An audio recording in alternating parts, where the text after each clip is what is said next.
안녕하세요, 어제TV 예스민입니다. 오늘은 원자력 발전 얘기를 할 텐데, 원자력 하면 그냥 무섭죠? 발전소 터지면 다 멸망이고 핵전쟁 생각나고. 근데 이 기술이 완벽히 개발되면 신재생 에너지 기술이 완성될 때까지는 지구의 에너지를 충분히 책임져 줄 수 있을 것 같습니다. 핵 폐기물 걱정도 확 줄어들고 선박 등에 사용되는 대형 디젤 엔진까지 대체해서 탄소 중립으로 가는 미래에 청신호를 켜줄 기술, 소형 원자로, 용융염 원자로, 파이로 프로세싱까지 알아봤습니다. 최대한 필요한 것만 어려운 단어 없이 얘기해볼게요. 어제TV.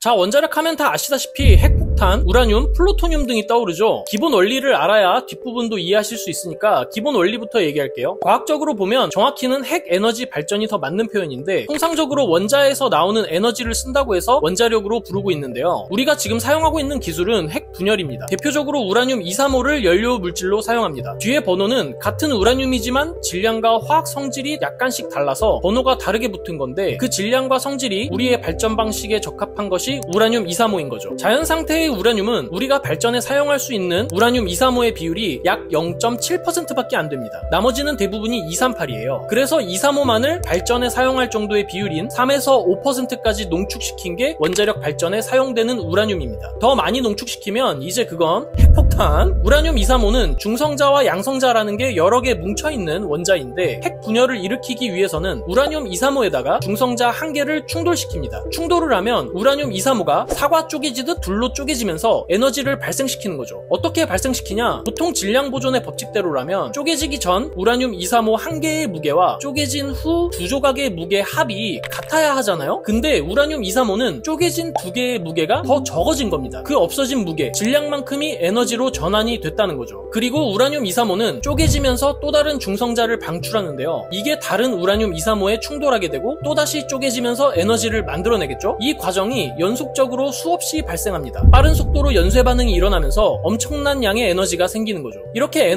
열이 발생하고 그 열 에너지로 물을 뜨겁게 끓여서 발생된 증기로 터빈을 돌립니다. 터빈을 돌려서 발전기의 전기를 생산하는 거죠. 이 방식은 석탄 발전소랑도 똑같아요. 열 에너지로 물을 끓여서 증기로 터빈을 돌리는 방식. 물을 끓이는 연료만 다른 겁니다. 여기까지 기본 원리는 이해되셨나요?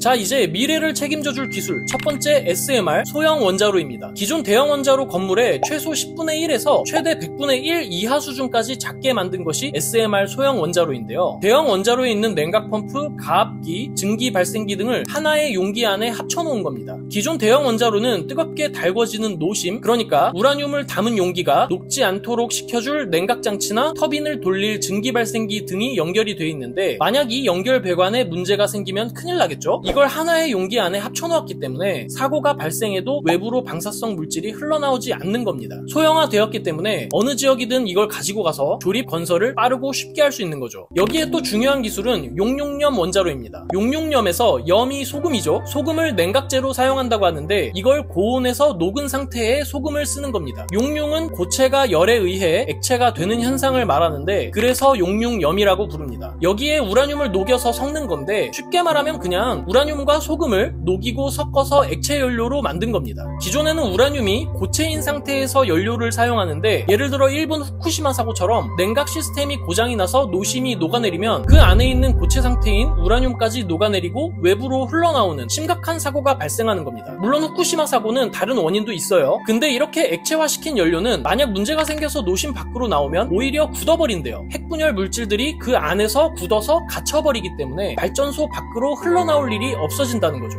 사실 이 기술이 처음 개발된 것은 1950년대인데 이게 핵 연료가 타면서 핵물질이 점점 없어진대요. 그게 연료 가성비 측면에서 좋지 않아서 그동안 상용화되지 않았습니다. 근데 최근 안전이 더욱 중요해지면서 핵물질이 점점 타서 없어지니까 사용 후 핵 연료 문제도 크게 줄일 수 있고 안전성도 훨씬 좋기 때문에 다시 개발을 앞다투어 하고 있는 겁니다. 탄소 배출량의 많은 부분을 차지하는 대형 선박 등에도 사용할 수 있는 거죠. 자, 발전 방식 다음 문제는 사용 후 핵 연료인데, 이게 큰 문제죠. 이걸 재사용하고 폐기물도 지금보다 훨씬 줄일 수 있는 게 파이로 프로세싱이라는 기술입니다. 이건 재처리 기술인데 원래는 다른 재처리 기술이 있습니다. 습식 재처리라는 게 있는데 아쉽게도 이건 우리나라에서 할 수가 없어요. 일단 우라늄으로 원자력 발전을 하게 되면 그 부산물 중에서 플루토늄이 만들어집니다. 이 플루토늄을 순수하게 농축시켜서 핵무기를 만드는 건데, 우리나라는 핵무기를 만들 수 없는 나라죠. 이 습식 재처리를 하게 되면 문제는 순수 순수 플루토늄을 만들 수 있는 기술이기 때문에 핵무기를 만들 수 없는 우리나라에서는 사용할 수가 없는 거죠. 그래서 지금 파이로 프로세싱이라는 기술을 연구 개발하고 있는 겁니다. 발전에 쓰고 난 사용 후 핵연료는 여기서 순수 우라늄과 불순물이 섞인 플루토늄을 뽑아내서 재사용 연료를 만드는 기술인데, 아까 우리나라는 순수 플루토늄을 만들면 안 된다고 했잖아요. 이 기술로는 넵투늄, 귀륨, 세슘 등 다른 물질이 섞인 상태로 플루토늄을 추출하기 때문에 우리나라가 사용하는데 문제가 없는 거죠. 우라늄을 발전에 쓰고 나면 신기하게도 플루토늄, 넵투늄, 귀륨, 세슘, 스트론튬 등 다양한 물질이 나오는데, 이 중에서 플루토늄, 넵투늄, 귀륨 같은 것들이 독성이 강해요. 독성이 강하다는 것은 반감기가 아주 길어서 방사능이 오랫동안 많이 나온다는 뜻으로 이해하시면 됩니다. 세슘과 스트론튬은 반감기는 그에 비해 짧지만 열이 아주 많이 나서 위험한 물질이고요. 사용 후 핵연료에는 우라늄이 약 90% 정도로 대부분이 그대로 남아있고, 플루토늄 약 1%에 넵투늄, 귀륨 같은 것들이 합쳐져서 약 1.5%의 독성이 강한 물질이 남습니다. 이런 것들 때문에 방사능 위험도가 높은 고준위 폐기물이 되는 거고요. 그럼 다시 처음으로 가서 파이로 프로세싱은 전기화학적 방법으로 이 물질들을 각각 추출해냅니다. 물질을 추출하기 전 단계로 사용 후 핵연료는 산소가 섞여있는 산화물로 되어 있기 때문에 산소를 먼저 제거해서 산화물이 아닌 금속으로 만들어주게 됩니다. 그리고 나서 우라늄만이 전극에 달라붙는 전기화학적 방법으로 우라늄만을 1차적으로 뽑아냅니다. 그 다음으로 나머지 플루토늄, 넵투늄 같은 물질은 한 번에 모두 섞인 채로 뽑아내는 거죠. 이렇게 뽑아내면 아까 얘기했듯 순수한 플루토늄이 아니고 다른 물질과 섞인 플루토늄이기 때문에 핵무기를 만들 수가 없어서 우리나라에서 쓰기에 아주 적합한 기술인 거죠. 이렇게 추출해낸 물질들을 맨 처음 얘기했던 소형 원자로 또는 용융염 원자로의 핵연료로 사용할 수 있게 되는 겁니다. 지금 현재는 이런 기술이 우리나라는 아직 상용화되지 않았기 때문에 한 번 사용한 핵연료는 모두 폐기물로 되고 있는데, 이걸 계속해서 재사용하거나 용융염 원자로의 경우에는 사용하면서 점점 핵물질이 사라지기 때문에 핵 폐기물의 양도 획기적으로 줄어들게 할 수 있는 거죠. 자, 오늘은 조금 길게 얘기를 해봤습니다. 이 기술이 완전히 개발되면 좀 더 안전하다고 생각이 드시나요? 물론 비용이 엄청나게 들어가고 그 외에 단점도 있지만 핵 폐기물을 줄일 수 있고 훨씬 안전하다면 우리 인간이 멸종하는 것보다는 낫지 않을까 싶습니다. 그럼 유익한 영상으로 돌아올게요. 어제TV